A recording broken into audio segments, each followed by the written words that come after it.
Territoire d'info, l'actualité en français du Grand Nord canadien. Une émission présentée par Denis Laure.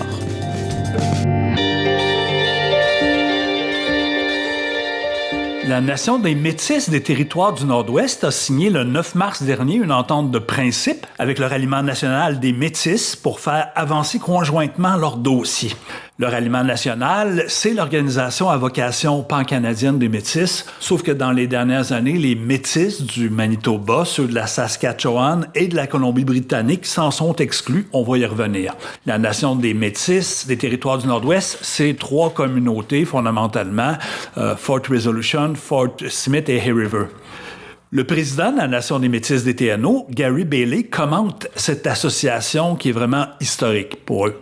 We're going to be looking at what benefits come out of this in a year. I mean, it's early stages, but definitely we've built a relationship with Métis across Canada.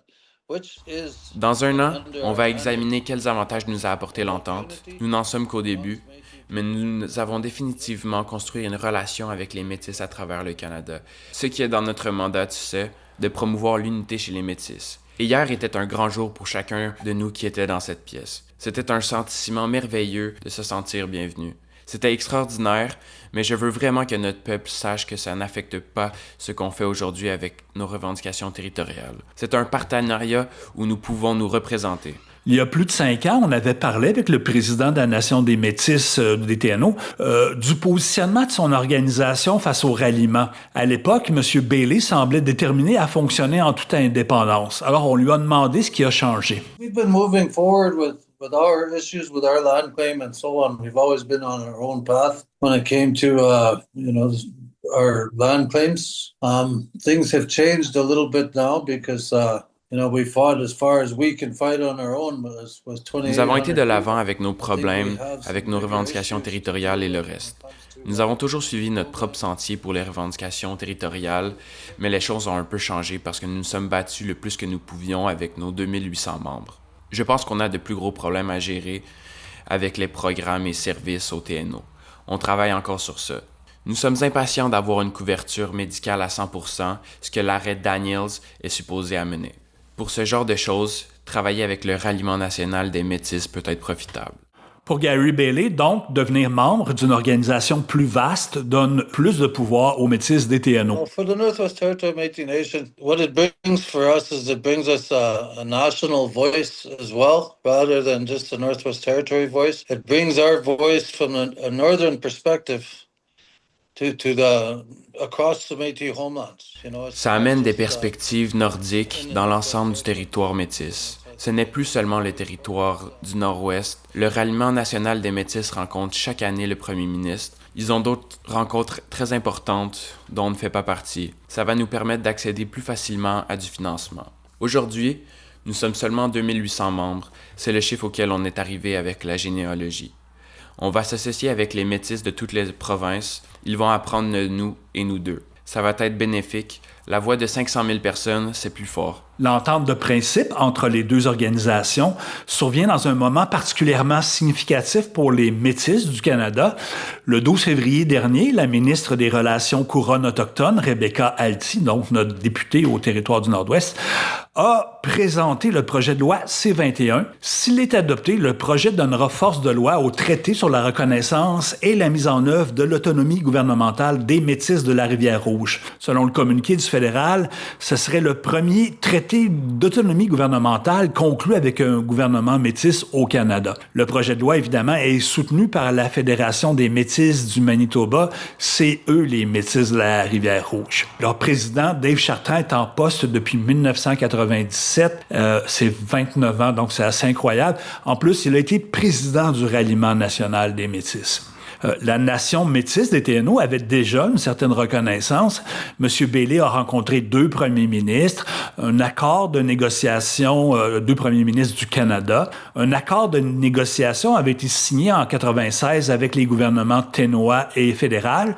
Puis en 2021, avec les mêmes partis, ça a été un accord cadre portant plus sur l'autonomie gouvernementale. We do have our own self-government process. We signed our framework in 1996.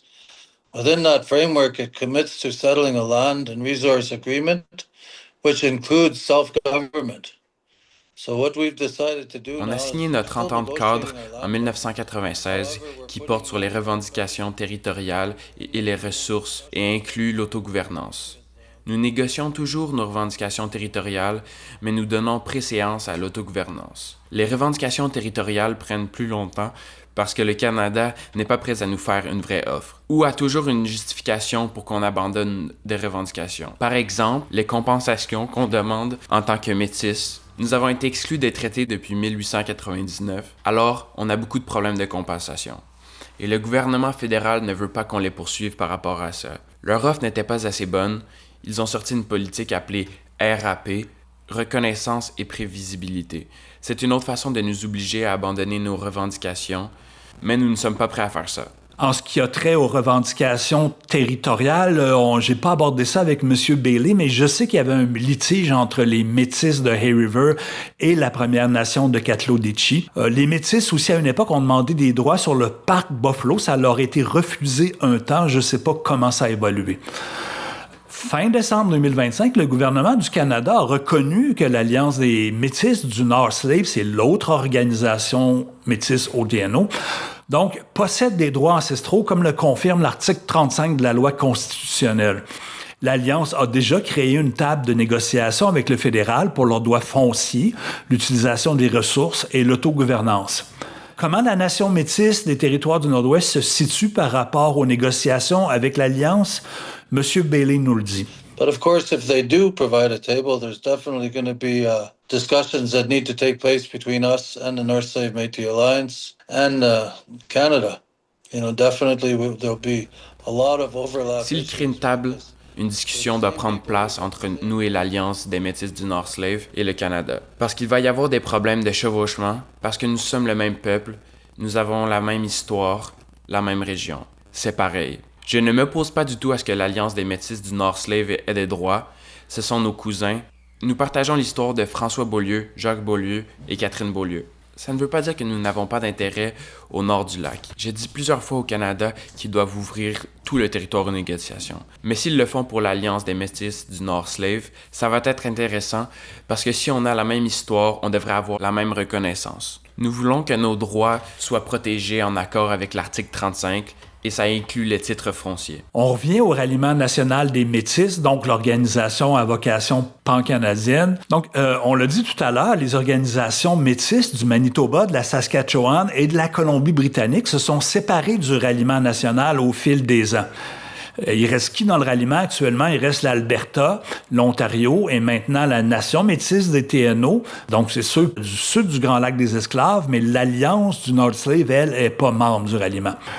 Pour la Fédération des Métis du Manitoba, le divorce a eu lieu en 2021. Le Manitoba se considère comme étant, et je cite le communiqué de l'époque, comme étant donc l'origine et le cœur de la nation métisse. Pour eux, les Métis à l'Est, ça n'existe pas tellement, c'est plus des Métis. Pourtant, l'arrêt de Daniels, l'affaire Paulet, ça a commencé en Ontario, tout ça. Enfin, donc les Métis du Manitoba reprochent au ralliement d'avoir une définition très laxiste de ce que c'est un Métis. Selon eux, 80% des membres du ralliement ne sont pas des Métis. Même que les Métis du Manitoba se sont associés à l'Assemblée des chefs de l'Ontario pour dénoncer la nation métisse de l'Ontario dans ce qu'ils ont appelé une fraude identitaire autochtone. La journaliste Alessia Passafium, dans un article de la presse canadienne, rapporte que le Manitoba et l'Assemblée des chefs de l'Ontario affirment que 6 nouvelles communautés métisses reconnues par le gouvernement provincial de l'Ontario et la nation métisse de l'Ontario en 2017 n'ont pas de preuve de leur méticité et usurpent du territoire. Le territoire dont on parle ici, c'est ce qu'appelle le Cercle de Feu. C'est dans le nord de l'Ontario, près de la baie James, et c'est réputé avoir un immense potentiel minier dans ce qu'appelle, entre autres, les minéraux critiques. Gary Bailey m'a dit que pour être un métis des TNO, tu dois être d'origine européenne et Chippewan, Cree ou Slavé. Ils font appel à un généalogiste pour documenter tout ça. Le ralliement lui a pas demandé de fournir quelques preuves d'identité que ce soit et lui n'a pas l'intention de se mêler de ces histoires-là dans un premier temps. Il dit que la Déclaration des Nations unies sur les droits des peuples autochtones leur donne le droit de s'auto-identifier. M. Bailey souligne « Nous nous identifions comme des Métis, pas comme des Indiens sans statut, pas comme des membres d'une Première Nation, des Métis du traité 11. » Our bloodline starts to get bred out a little bit because we're marrying white people or other people, whatever ethnicity it is. If you have that indigenous blood from you as Métis, well, you got that right. Même si on commence à être mélangé un peu parce qu'on a marié des Blancs ou d'autres gens, si tu as du sang métis, tu es un métis. Je ne crois pas au pourcentage de sang, c'est du génocide. Alors, c'est comme ça que ça se termine aujourd'hui. On a demandé sans succès une entrevue à la présidente du Ralliement national des Métis, Victoria Purdon. À bientôt. Territoire d'info, l'actualité en français du Grand Nord canadien. Une émission de l'initiative de journalisme local financée par le Consortium des médias communautaires de langues officielles en situation minoritaire.